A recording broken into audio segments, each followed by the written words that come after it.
So, according to sources, so to speak, the Terence Crawford versus Errol Spence rematch is not going to happen. Okay, so wow, amazing turn of events, huh? Errol Spence was the one that wanted this rematch.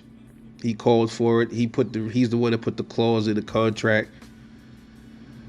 And then the eye thing happens, and they're saying that the reason why the fight's not gonna happen is because the cataracts and stuff like that. That's gonna cause a problem. My thing is though, I mean, sheesh, like why even execute the rematch if you know that this was gonna happen? You're gonna have a surgery and all this other stuff. But I mean, I'm talking to the Spence fans here. Like I said, this ain't gonna be long at all. We don't even need to really see a rematch. I mean, it didn't really intrigue many of us because the first fight was so one-sided. It was such a one-sided ass whooping that we can't really see what Errol Spence could have did any different in a rematch that was going to win. That was going to bring him a higher chance of winning. All right, he don't have the skill set. He don't have the power to keep Bud off. Bud already said when he took Errol's punch, he was like, "That's it." He's like, "Oh, it's over." So that showed me right there, Errol Spence's punching power was overrated.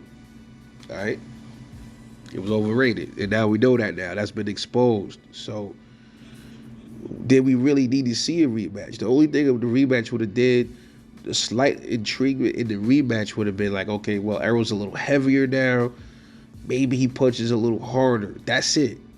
The skills ain't gonna change because your weight go up, bro, at all.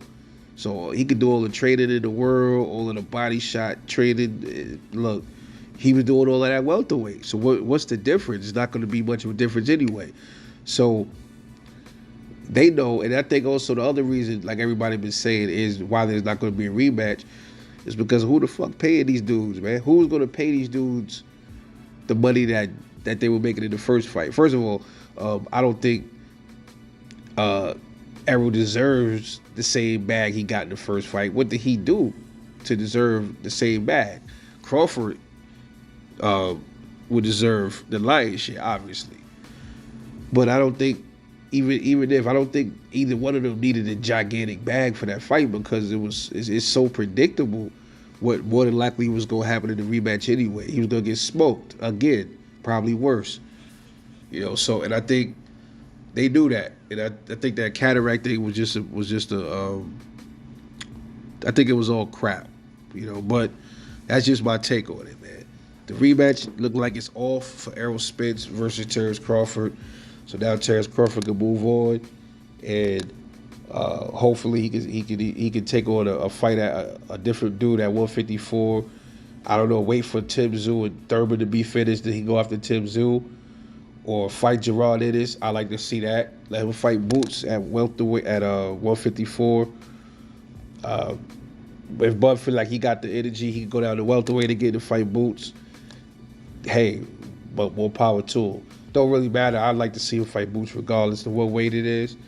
And then go with, but I recommend, since he's talking about Canelo, and since we hear that Canelo's a potential fight for Bud, I think he should fight Boots at 154 to get acclimated, and then maybe squeak out a fight at 160 and light touch or something, and then go up to 168.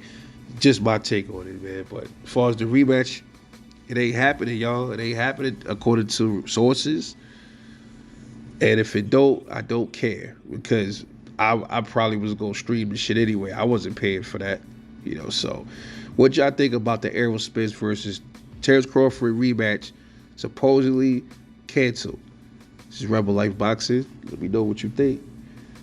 I'll catch y'all later or the next one. And I'm off this.